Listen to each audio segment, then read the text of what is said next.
Good morning, everyone. In the last session, we have seen that the homeopathic therapeutics of conjunctivitis. So, from today's session, we study that the diseases of cornea. In this, there is a corneal ulcers, suppurative keratitis.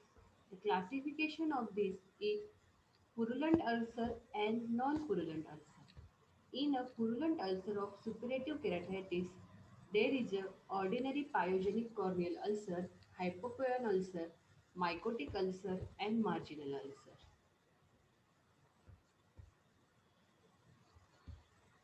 So, in a non-purulent ulcer, the ulcer associated with a trachoma, dendritic ulcer, leg ophthalmic ulcer, vitamin A deficiency, neutrophic ulcer produced by injection of alcohol in ciliary ganglion are included. Also, there is a allergic ulcer, panacticular corneal ulcer, degenerative ulcer, atheromatous ulcer in old leukoma, Moran's ulcer, and ulcer in a central area of cornea are due to exogenous infection like bacteria, viral, or mycotic. Ulcers in periphery are due to toxic, allergic, or endogenous infections. So, when we see the evaluation of corneal diseases, the symptoms are occur as firstly the pain. The cornea is richly supplied by a sensory nerve endings, and in a corneal abrasion or bullous keratopathy, the direct stimulation of a bare nerve ending causes a severe pain. Second is that there is a decreased visual acuity. It is caused by a loss of central corneal transparency. Third is the halos. They are due to the different diffraction of light by epithelial and subepithelial edema.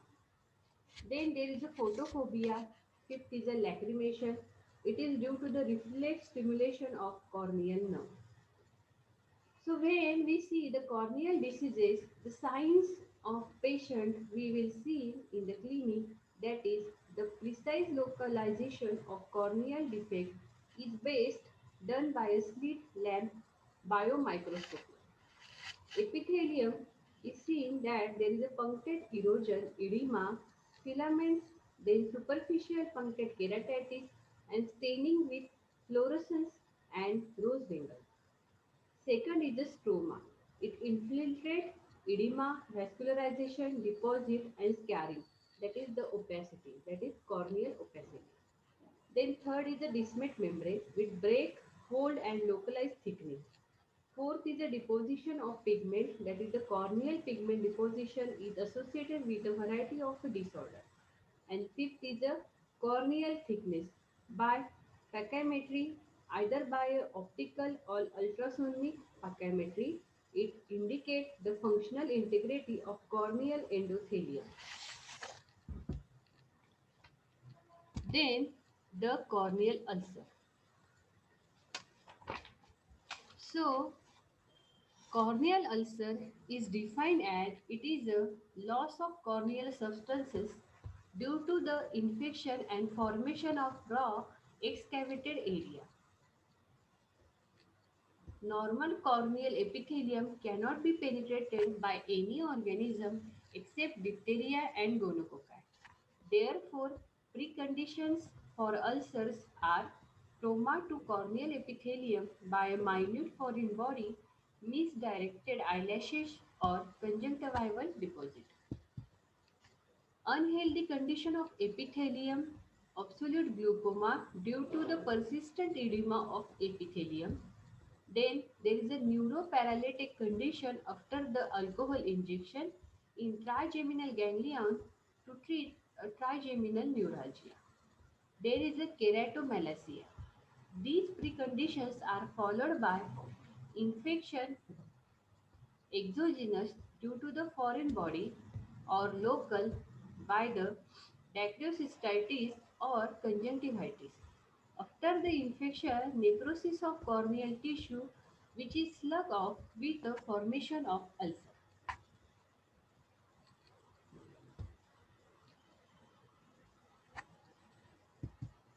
So this is a diagrammatic representation of corneal ulcer. This is the formation of corneal ulcer in the eye. See how this is a white patch in a cornea.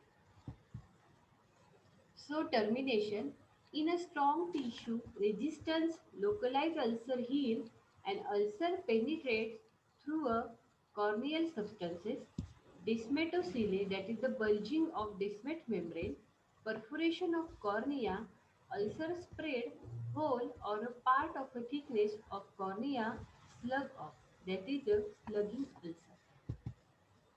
Then the pathology of corneal ulcer. In this, there is a progressive stage. The corneal tissue around the ulcer is infiltrated with the polymorphs. There is a necrosis and slugging of epithelium, Bowman's membrane, and some part of a substantia propria. Ulcer crater is formed, wall of a crater is swollen. That we see in this diagram of a progressive stage of corneal ulcer that ulcer crater is formed and wall of a crater is swollen, thickened, and there is a necrosis, slugging of epithelium and Bowman's membrane. So corneal tissue around the ulcer is infiltrated with polymers. Second is the stage of regression, that is the line of demarcation surrounding the ulcer. Then there is a necrosed tissue up to the line of demarcation is slug off. Polymorph are replaced by a large mononuclear cell. So here is this is a line of demarcation surrounding a ulcer. Necrosed tissue of line is of demarcation is slug off and polymorph are replaced by a large mononuclear cell. Last is the stage of cicatrization. That is the ulcer crater is filled up with the fibrous tissue. This is the ulcer crater is filled of fibrous tissue. Then epithelium from edges of crater covers the cornea. So this epithelium covers the edges of a crater cover the cornea. Then Bowman's membrane is not regenerated. Newly laid, newly laid fibrous tissue causes opacity so become a nebula, macula, and leucoma. So in the pathology of perforating corneal ulcer, there is a ulcerative process spread into the deeper tissue. So this is a diagrammatic representation of perforating corneal ulcer in which we see how the ulcerative stress process spread into the deeper tissue. As it reaches the distant membrane, it bulges forward and glistening spear. Erosion through a membrane that is the perforation of epithelium. So there is a erosion through a membrane. On perforation of cornea, there is a drainage of aqueous humor and abolition of anterior chamber. Iris come forward may prolapse through a ulcer. Iris adhere to the ulcer which heal quickly due to the vascularized iris tissue. As ulcer heal, leukoma is formed. Iris remains adhered to it. Adherent leukoma, commonest end result of a perforated corneal ulcer. So, adherent leukoma is the commonest end result of perforated corneal ulcer. Then, the other complication of perforation are there is a subluxation of lens due to the forward movement of lens with iris. Lens in contact with ulcer, there is an anterior polar cataract and drainage of aqueous. There is a sudden lowering of intraocular pressure and expulsive hemorrhage. Panophthalmitis, that is the entry of infection from ulcer into the interior eyeball. So, in a pathology of slugging corneal ulcer and formation of an anterior staphyloma, we will see that if infectious agent is highly virulent or body resistance is low, there is a hole or portion of a cornea slug out. It causes a big gap in the cornea. So, the large part of iris is exposed following the drainage of aqueous. Iris is inflamed. and the layer of exudate covers the iris fibrous layer, that is the pseudocornea. So there is a formation of the pseudocornea due to the layer of exudate cover the iris. Then it is a thin, therefore due to the intraocular pressure it bulges forward and formation of the anterior staphyloma. So the layer of exudate which cover the iris for fibrous layer which form the pseudocornea, and it is a thin. So due to the intraocular pressure, there is a pressure of intraocular and it bulges the forward because it is a thin layer of fibrous tissue and it become a anterior staphyloma. So complication. There is a gap in the cornea is much bigger than perforation, therefore lens is dislocated, that is the extrudated.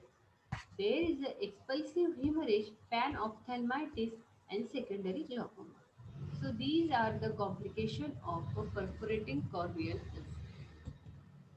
Then clinical feature of corneal ulcer in that the patient come with the symptoms like pain due to the exposure and irritation of sensory nerves. There is a lacrimation, photophobia, headache and blur vision. There is the signs, the what we see in a patient that there is a marked blepharospasm in the children, forcible closure of eyelid, rough and raw yellowish white area on the cornea, no window reflexes, there is a haziness of a cornea around the ulcer, that is the leukocytic infiltration. In the conjunctival hyperemia, profuse watery discharge, which is a not mucopurulent, iris is muddy in color and pupil is small. The blood vessel may encroach the cornea from the nimbus. So, in a complication of corneal ulcer, there is a secondary glaucoma due to the fibrous exudate into the anterior chamber which block the angle, and perforation of cornea with the slugging of cornea. So, the complication included secondary glaucoma, perforating and slugging of cornea may occur. So, in the treatment, there is firstly the local treatment. Firstly, we see when there is infection, we can use a crystalline penicillin 5000 unit with zero point 0.5 gram streptomycin dissolved in a 1 cc DW every hourly and antibiotic drops at a bedtime. If the ulcer spread transparent even after this treatment, margins of ulcer are cauterized by thermocautery or with a carbolic acid. Atropine ointment 1% we can use a BD doses. It gives rest to the eye by paralyzing the ciliary muscle, causes a vasodilation and bring a more antibiotic in aqueous humor. So the dark glasses or shade to protect the eye from a stronger light. There is a no bandaging, relief of pain, that is the oral analgesic, hot compresses, removal of septic focus in neighborhood, removal of lacrimal sac in a chronic dacryocystitis. So, this is the local treatment. Next is the general treatment. In a general treatment, we can use vitamin A and vitamin C orally. There are no steroid, no cocaine drop, no bandages. So, treatment of complication of corneal ulcer.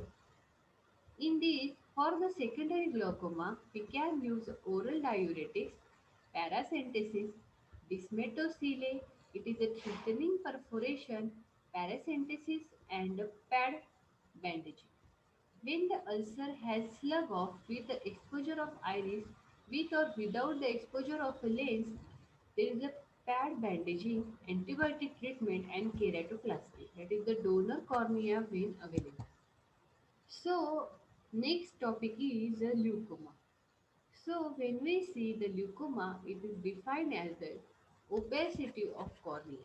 So, there is a opacity of cornea, it is called as the leukemia. And according to the density of opacity of cornea, there are the three types. That is, first is the nebula, macula, and leukemia. Leucoma is most dense than nebula and macula.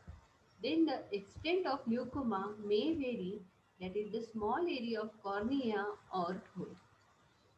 When iris is adhered a brown pigment or blood vessel, then there is a long-standing leucoma when degenerative ulcer called as atheromatous ulcer. So this is the diagrammatic presentation of nebula. So this is a nebula. Second, this is a diagram of a macula. So in this we can see how the macula is formed in a cornea. Then this is the most dense and thick than nebula and macula, that it is a leucoma. So in this diagram we see how leucoma is formed here. There is very thick and dense opacity of cornea. Then the mechanism. The mechanism, there is a heel corneal ulcer, commonest, and healed keratitis. There is a penetrating injury to the cornea, foreign body damaging corneal substances, and corneal dystrophy is often. Changes in a corneal opacity. When clearing of opacity in infant, gross opacities are disappear. In adults, sometimes clear areas or lines may appear in central part of a dense opaque leucoma, that is the twitch line of clearing.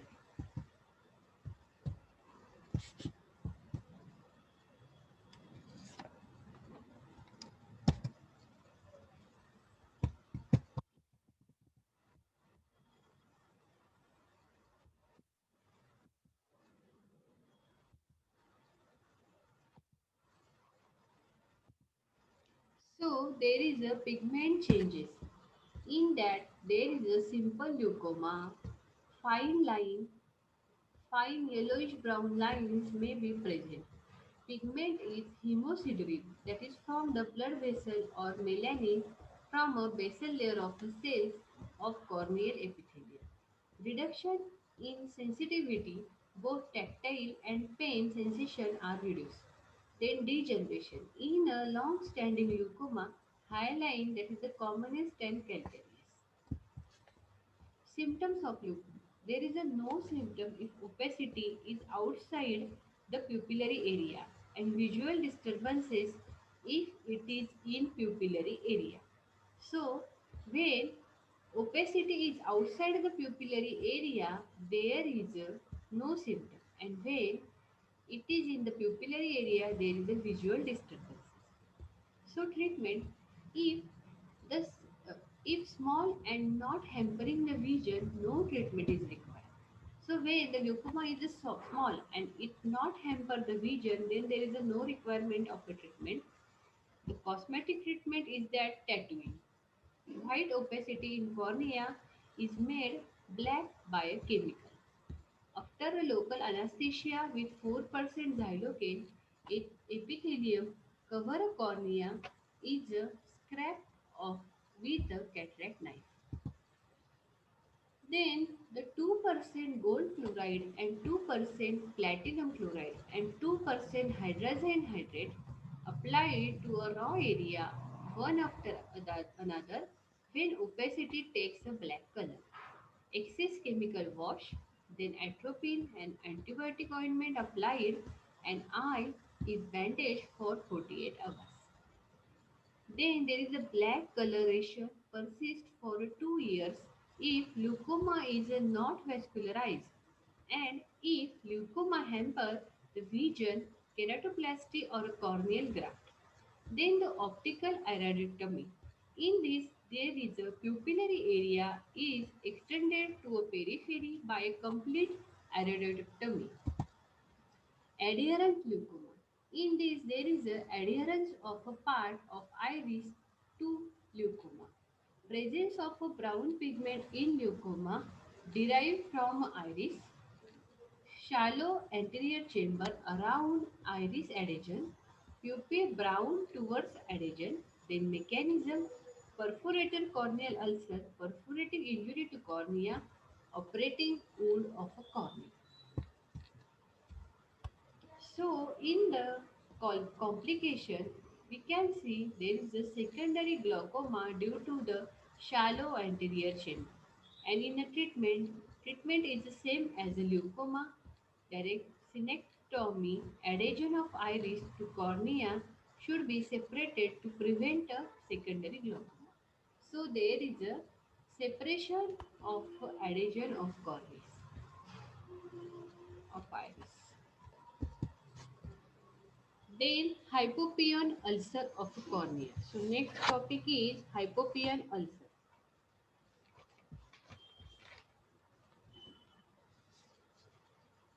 So hypopion ulcer, it is a typically bacterial ulcer which has tendency to creep over the cornea, is serpiginous fashion and associated with hypopion and violent iridocyclitis. So it is a old debilitated alcoholic. Causative agent is a pneumococcal. Source is associated with a chronic dacryocystitis. So etiology of this is it occurs commonly in old debilitated person or alcoholic person. Causative agent is a pneumococcus in most of the cases. Source of infection is mostly chronic dacryocystitis. And symptoms, in the symptoms, we can see that is the same as the bacterial corneal ulcer, but there is remarkably little pain during the initial stage and hence the treatment is often unduly delayed. So in a sign we can see there is a grayish white small disc shaped ulcer near a center of a cornea, spread in one sector and then stop and spread in another sector, that is like a serpiginous fashion. Associated the violent iritis and hypopion formation. There is a marked ciliary congestion and edema of the lids. So this is diagram of hypopion corneal ulcer. This one is a diagrammatic depiction and this is a clinical photograph. So in this we can see how the hypopion is formed. So there is a grayish white disc shaped ulcer near the center of a cornea, and ulcer is more at edges.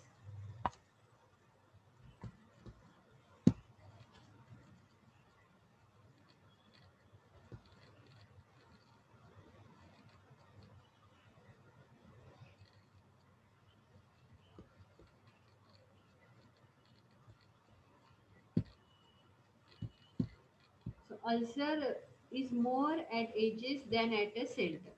So what we see there is ulcer is more at the edges and it's more than that of the center. It is particularly well marked in one specific direction. So it is in one specific direction well marked. The cloudy area, gray area surround the ulcer area and again more marked in the same direction. So it is more marked in this same direction. On the one side, ulcer spread, while on the other side, it may undergo simultaneously cicatrization. So there is the cicatrization, and the edges may be covered by a fresh epithelium. So edges are covered with a fresh epithelium, and the whole cornea may become easy. So the whole cornea slowly become a hazy, violent iridocyclitis with a definite hypopion, and conjunctival and ciliary congestion, and lids become edematous. So this is the hypopion corneal ulcer. Then in a symptom, it is similar to the corneal ulcer but more marked. Any corneal ulcer may be associated with the hypopion. Of course, there is a tendency to perforation of a cornea, then development of the secondary glaucoma due to the hypopia. Treatment is we can use atropine 1% TID, that is 3 times in a day, antibiotic drops, analgesic for a secondary glaucoma. There is a diuretics orally and treatment for a dacryocystitis. So next one is a keratitis.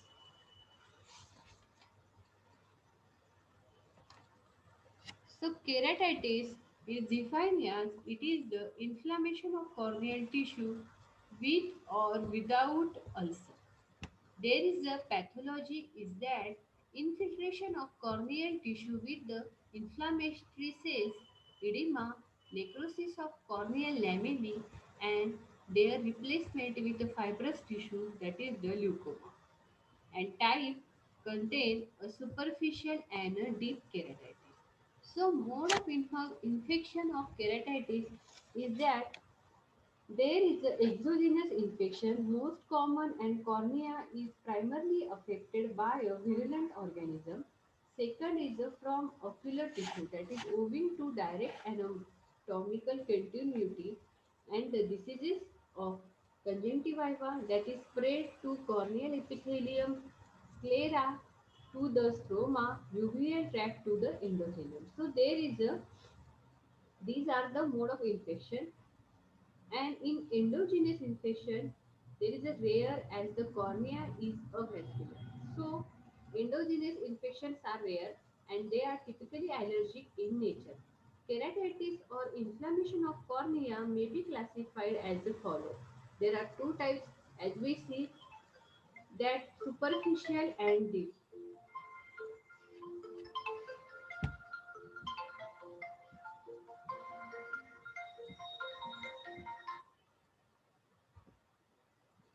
In the superficial keratitis, there is a infective keratitis, that is a bacterial, fungal, viral, and a canthomibal. And in non-infective keratitis, there is a central and peripheral.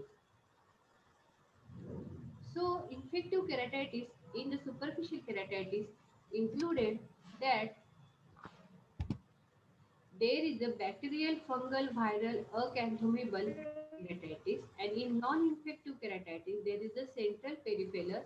In the center, there is the exposure keratitis and neurotrophic keratitis and atheromatous keratitis. In the peripheral, there is a marginal keratitis, phylacticular keratitis, Murray's ulcer, Terry's degeneration, rosacea keratitis, and keratitis associated with collagen diseases. In a deep keratitis, there is the three types like interstitial keratitis, deciform keratitis, and sclerosing keratitis. In a strict sense, keratitis and corneal ulcer are not always synonymous. A corneal ulcer is defined as a loss of corneal epithelium with the underlying stromal infiltration and suppuration associated with the signs of inflammation with or without hypopia. So, this is a keratitis. So when we see a diagrammatic representation of keratitis, there is a lesions of recurrent herpes keratitis. So in this we can see there is the firstly this is A, B, C, D and E diagram. So this is a A. A is a punctate epithelial keratitis, and B and C it is a dendrite ulcer.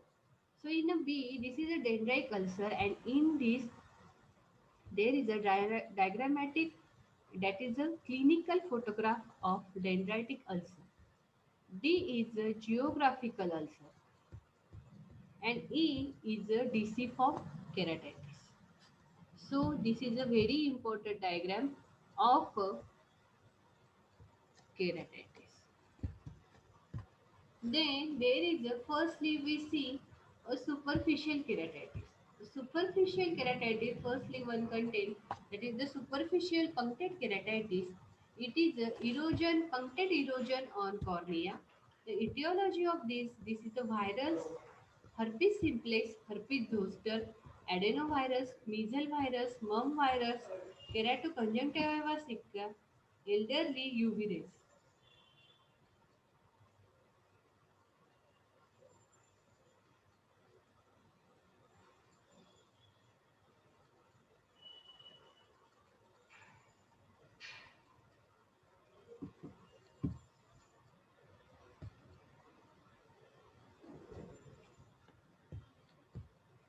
UV rays. Then there is a pathology, that is the tiny infiltrate immediately below the corneal epithelium. There is the erosion of epithelium over the infiltration and marked discomfort, marked lacrimation, severe photophobia and blepharospasm.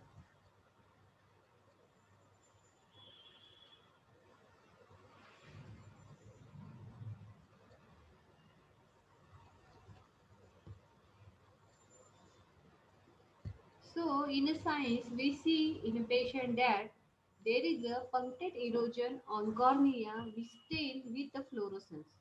There is a ciliary congestion, severe photophobia, and blepharospasm.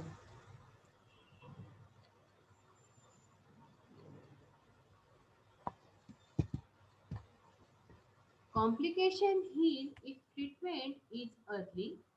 Then, in a treatment, we can use atropine sulfate, that is a 1% ointment, BD. Delay in a treatment affect the stroma, and chloromycetin treat ointment with a pad. Punctate corneal opacity are left behind. There is a local cortisone 1% drop if the lesion is due to the UV rays. Then second is the herpes zoster ophthalmicus. So this is a diagrammatic presentation of herpes zoster ophthalmicus.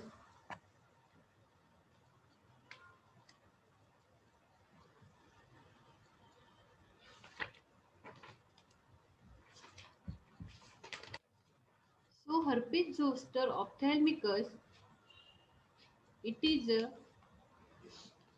epidemic form and symptomatic form. Epidemic form, in this there is a common in elderly and rare below the 40-year of age and equal in a both sexes. Virus is identical with the chickenpox virus. So this see there is a appearance of a herpes zoster ophthalmicus in a male patient. There is a herpes zoster ophthalmicus is a common infection caused by the varicella zoster virus. The infection mainly affects the elderly patient. It is more common in immunocompromised hosts, that is, as in HIV. Pathogenesis is that after the initial exposure, the virus remains latent in the trigeminal ganglion and under the stress, it becomes reactivated, replicates, and migrates down the ophthalmic division of trigeminal nerve to develop a ocular complication. The Hutchinson sign, that is the rule, when the tip of the nose is involved, the eye will also be involved, and since both are supplied by the nasociliary nerve. So, when we see that